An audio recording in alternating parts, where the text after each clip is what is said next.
Welcome to Writing Powerful Stories. I'm Emily Wong, this is Merlin, and today our mom, Madelaine Shaw-Wong, and I would like to show you 4 more methods on increasing the energy in your stories.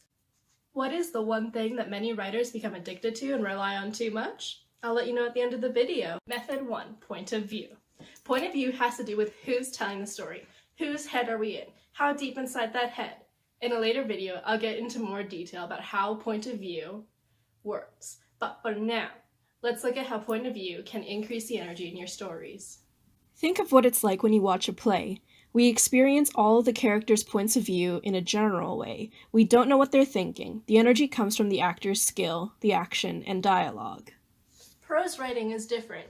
We can get into characters' heads. Whether you choose first, second, or third person will depend on the story. You create energy by building an emotional connection between the reader and your characters.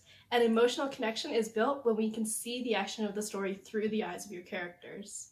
The key is consistency. If you jump back and forth between points of view without proper transitions, I'll be talking about transitions in another video, the reader will get disoriented and confused. Choose one point of view and stay there. That will help keep your writing on track. Method 2, distance. I'm sure you've noticed when you watch movies, the effect of the distance of the camera from the characters. Some shots are taken at a great distance, showing landscapes, some are middle distance to show action between people, and some are close-ups of a face, showing a person's raw emotions. Prose writers do the same thing. The important thing is to vary the distance. Don't take pages describing scenery. On the other hand, don't spend too much time talking about the character's feelings. How much is too much? That's a judgment call. You'll have to decide on that on your own. Another important thing to remember is not to switch too quickly between distances. In film, too many sudden movements will make the audience dizzy. In prose, too many sudden changes in distance will suck the energy out of the piece, because the reader must scramble to reorient. Method 3, leaps. Leaps are the power of gaps. Don't explain everything to your reader. Leave things out so that they can figure things out. Your readers are intelligent. They like to figure things out on their own. If you were writing a textbook, that's different. You wouldn't really need these videos for one thing. These are mostly for fiction. If you were writing a textbook, that's different. You wouldn't need to spell. You wouldn't need to spell! That's the thing about textbooks. There's no spelling in them. If you were writing a textbook, that's different. You would need to spell everything out. Don't do that in your prose, unless you want to bore your readers to death. Skip ahead, change the topic, speed up and slow down. Here's an exercise for you.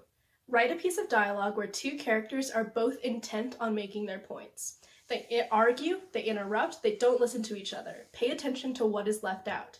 Don't be predictable. Method 4, focus and control.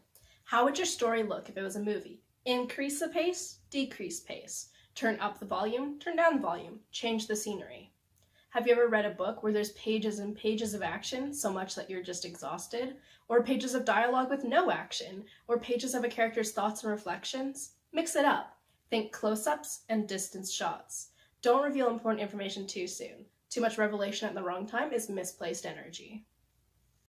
Now, what is the thing that many writers become addicted to and use too much of? Adjectives and adverbs. Some people have called these the crack cocaine of writing. Get your stories into rehab. In other words, do a rewrite and remove unnecessary adjectives and adverbs. You'll be left with a clean, fresh manuscript. Tell your stories with simplicity and clarity. Use strong verbs and clear scenes. These will transport your readers into your imaginary worlds far better than verbiage.